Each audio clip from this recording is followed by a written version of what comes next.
इसके अलावा एनएमडीसी लेकर के आइएगा, इसका चार्ट क्या कुछ कह रहा है, क्योंकि यहाँ पर नुवामा ने रेटिंग को होल्ड करके बाई की यहाँ पर जो है अपग्रेड कर दी है, बाई की रेटिंग अप कर दी है इसको लेकर के, और 97 का टारगेट दिया है आने वाले 12 महीने के लिए।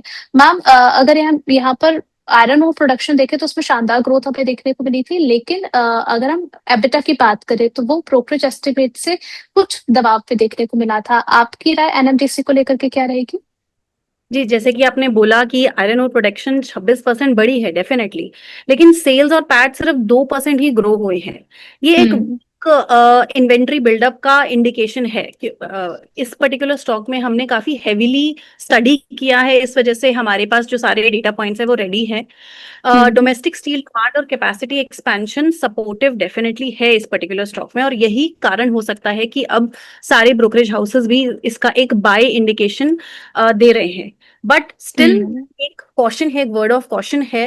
हिस्टोरिकल स्ट्रक्चर टेक्निकली सिर्फ बात करें तो historical structure sideways to bearish ही है। लोअर हाइज और ग्रेजुअल प्राइस इरोजन हमको इस पर्टिकुलर स्टॉक में होता हुआ दिख रहा है लगातार। रिबाउंड्स में भी वॉल्यूम की कन्विक्शन नहीं हमको मिल रही है। तो जब तक वो कन्विक्शन हमको नहीं मिलती है, जब तक हमें स्टॉक बहुत विद सॉलिड वॉल्यूम्स ऊपरी लेवल पर नहीं दिखता है, तब तक इस स्टॉक में हम एक बाय इंडिकेशन नहीं दे सकते हैं अपनी तरफ से। चलिए, इसके अलावा जेएमआर एयरपोर्ट्स देख लेते हैं। जेफरीज ने जेएमआर एयरपोर्ट का टारगेट 125 से बढ़ा करके 135 कर दिया है, जिससे करीब 30% तक का अपसाइड पोटेंशियल इंडिकेट हो रहा है। अभी नतीजे पे निकल करके आए थे, पॉजिटिव नोट्स पर नतीजे थे। एबिटा 11% तक बढ़ता हुआ नजर आया था, लेकिन पैसेंजर ग्रोथ देखे तो उस पर केवल और केवल 1% की ग्रोथ देखने को मिली थी। मैम, जेएमआर एयरपोर्ट का चार्ट स्ट्रक्चर आपको कैसा लग रहा है? अगेन अपने ऊपरी लेवल से कम 12 से 15% के करीब इसमें हमको करेक्शन ऑलरेडी देखने को मिल चुकी है। और अगर आपने जिस तरीके से बात करी कि फंडामेंटल्स, अगर हम इसका देखते हैं तो इनकम 23% और एबिटा 22% के करीब ग्रो हुआ है। कंपनी ने कॉन्जिक्यूटिव प्रॉफिटेबल क्वार्टर भी रिपोर्ट किया है, लेकिन अगेन टेक्निकल्स अगर हमको सपोर्ट नहीं करते हैं तो फिर हम बहुत ही कन्विक्शन के साथ आगे नहीं बढ़ सकते हैं। Historical structure bullish to consolidative है, higher highs higher lows pattern भी विजिबल है, बट अपर जोन में मोमेंटम रिपीटेडली एक जिसे कहते हैं कि रेजिस्टेंस फेस करता हुआ दिख रहा है। बहुत ही इनकंसिस्टेंट वॉल्यूम है, और जब तक इस वॉल्यूम में कंसिस्टेंसी नहीं आती तब तक हम स्टॉक में बाइंग नहीं सजेस्ट कर सकते। चलिए, ठीक है। अगला काउंटर मैक्स हेल्थ केयर। यहाँ पर भी जेफरीज ने मैक्स हेल्थ केयर पर बाई की रेटिंग मेंटेन की है। टारगेट 1230 से बढ़ा करके 1260 कर दिया है, यानी कि तकरीबन 25% का अपसाइड पोटेंशियल यहाँ से इनको नजर आ रहा है। Q1 में रेवेन्यू और एबिटा दोनों में ही ग्रोथ देखने को मिली थी। अब आगे के लिए मैम, मैक्स हेल्थ केयर के आपके रडार पर रहेगा? जी, मैक्स हेल्थ केयर एक बहुत ही अमेजिंग काउंटर रहा है पिछले साल का। अगर मैं इस समय बात करूं तो बहुत ज्यादा तेजी स्टॉक ने नहीं दिखाई है। लगातार एक बुलिश बैरिश बहुत कंफ्यूज ये हमारे इन्वेस्टर्स को करता हुआ दिख रहा है। और जब कोई स्टॉक बहुत कंफ्यूज करे, बहुत ही in comparison to the overall sector perform ना करे, तो बेहतर है कि उस स्टॉक से हम अपनी दूरी बनाए रखें। मेजर पीक के बाद लोअर हाइज और मोमेंटम लॉस हमको लगातार दिखता आ रहा है। इसमें एक बेस बिल्डिंग करता हुआ दिख रहा है स्टॉक, जिससे निकलना बहुत जरूरी है। रिबाउंड्स में वॉल्यूम मॉडरेट है, इसलिए फ्रेश अपट्रेंड कंफर्मेशन एब्सेंट है इस टाइम पे। तो सलाह यही रहेगी अभी के लिए स्टॉक से दूर रहें। चलिए, आदित्य बिरला रियल एस्टेट। यहाँ पर जेफरीज ने आदित्य बिरला रियल एस्टेट पर पहली बार कवरेज शुरू की है। 1880 का टारगेट दिया है, जो कि तकरीबन 35% तक का अपसाइड पोटेंशियल दिखा रहा है। ब्रोकरेज के मुताबिक कंपनी टेक्सटाइल बिजनेस से निकल करके तेजी से pan India real estate player बन रही है, और FY26 के 75% से ज्यादा pre sales Mumbai metropolitan region के बाहर से आई है, और साथ ही 3500 करोड़ में non core pulp and paper business बेचने से नेट गियरिंग लगभग 0 हो चुका है। Ma'am, Aditya Birla real estate, इस पर आपकी राय?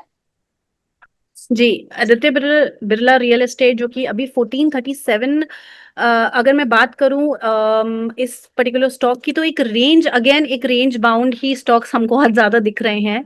जो एक रेंज जो हमें इसमें बनती हुई दिख रही है वो 1330 और 1436 के आसपास की रेंज है। बहुत जरूरी है स्टॉक को उस रेंज को तोड़ना। चार्ट स्ट्रक्चर, अगर चार्ट स्ट्रक्चर की बात करें तो बुलिश रिकवरी डेफिनेटली दिखा रहा था, हायर हाईज और हायर लोज के साथ। की ब्रेकआउट सेशन पर हमको वॉल्यूम एक्सपेंशन भी इस पर्टिकुलर स्टॉक में देखने को मिला। लेकिन एक ऊपर के जोन की बात करें, वहां पे हमको मोमेंटम कंसोलिडेट हुआ और प्राइस वॉल्यूम्स भी हमको कम होते हुए दिखे, लगातार हमको इसमें भी कम होते हुए दिख रहे हैं। तो ऑल इन ऑल जो स्ट्रक्चर है वो डेफिनेटली कंस्ट्रक्टिव है। हमको इसमें आगे आने वाले टाइम में कुछ ना कुछ पॉजिटिव देखने को मिल सकता है, लेकिन अभी के टाइम पे ये जोन ड्रिवन है पूरी की पूरी तरह। चलिए, प्रदीप यादव जी कह रहे हैं कि मधु बंसल मैम आपका फाइनेंस कहने पर वेलकम है, ठीक है। इसके अलावा सवाल भी पूछ रहे हैं बजाज फाइनेंस को लेकर के मैम, कि फ्रेश बाय कर सकते हैं 6 महीने के लिए।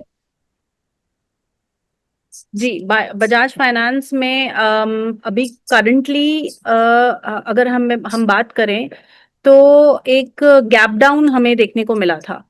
और जब यूजुअली गैप डाउन स्टॉक में हमको देखने को मिलता है तो हम वेट करते हैं कि उस गैप को कवर करने की कोशिश स्टॉक में हमको मिले। जैसे कि अगर मैं बात करूं तो एक पहले भी हमको गैप अप स्टॉक में देखने को मिला था, जिसको कवर ऑलमोस्ट स्टॉक कर चुका है। तो अगर आपको वो गैप डाउन कवर होता हुआ दिखता है स्टॉक में, तो आप एक फ्रेश पोजीशन तब बना सकते हैं। ब्रॉडर स्ट्रक्चर की बात करें तो डेफिनेटली पॉजिटिव है, पर स्ट्रॉन्ग अप मूव के बाद अब हो सकता है कि ये स्टॉक कंसोलिडेशन में चला जाए। अगर आप डिक्लाइंस की बात करें, जितने जितने जितने दिनों पे डिक्लाइंस हमको स्टॉक में देखने को मिला है, वहां पे अबव एवरेज वॉल्यूम्स हमको देखने को मिली है, जिसकी वजह से प्रेशर लगातार मिला है। इस वजह से जो रिकवरी का अटेम्प्ट है हमको उसके लिए वेट करना चाहिए, और जैसे रिकवरी हमको स्टॉक में मिलती है उसमें फ्रेश पोजीशन बनाने का बिल्कुल प्रयास करना चाहिए। ठीक है। अभिषेक जी का अगला सवाल गेल को लेकर के है मैम। 195 रुपीज पर इन्होंने 230 शेयर ले रखे, इनकी बाइंग प्राइस से काफी नीचे फिसला तो है, तो अभी जानना चाह रहे हैं कि इनको एवरेज करना चाहिए क्या इसमें। मैंने स्टॉक का नाम मिस किया है। गेल इंडिया। ओके। 172 पर चल रहा है। जी, गेल इंडिया अगेन बहुत बढ़िया काउंटर है, बहुत अच्छा इसका स्ट्रक्चर, ब्रॉडर स्ट्रक्चर इसका बहुत ही बढ़िया है। लेवल्स की बात करें, लगातार हमको इसमें जो भी अच्छे बाइंग हमको इसमें देखने को मिली है वो सब वॉल्यूम ड्रिवन है। तो आपका मैंने ये भी चीज मिस करी है कि सर का बाइंग है या वो करना चाह रहे हैं। मैम इनकी ऑलरेडी बाइंग है 195 पर 230 शेयर इन्होंने ले रखे हैं, बिल्कुल हाई इनकी खरीद है। क्या राय होनी चाहिए। ओके। स्टॉक अभी आप बात करें तो स्टॉक में जो भी रिकवरी हमको देखने को मिली थी अर्ली 2026 में, अप्रैल के आसपास जो भी रिकवरी देखने को मिली थी, उसके बाद अभी करंटली थोड़ा सा रेंज बाउंड हमको होता हुआ दिख रहा है पिछले 1.5-2 महीने से। मीडियम टर्म की बात करें तो स्ट्रक्चर इम्प्रूव डेफिनेटली हो रहा है। Broader structure long mid to long term बहुत ही ब्राइट हमको दिख रहा है। लेकिन अगर मोमेंटम इंडिकेटर की बात करें 15-20 दिन महीना भर का, तो उसमें हमको स्टॉक बहुत ज्यादा प्रॉमिसिंग नहीं दिख रहा है। ट्रेंड जैसे ही कंफर्म होता है स्टॉक का, वैसे ही आप इसमें बाइंग कीजिए for mid term to long term. लेकिन अभी अगर आप बहुत शॉर्ट टर्म इन्वेस्टर हैं, ट्रेडर हैं, तो आप इस स्टॉक से अभी के लिए दूरी बना सकते हैं।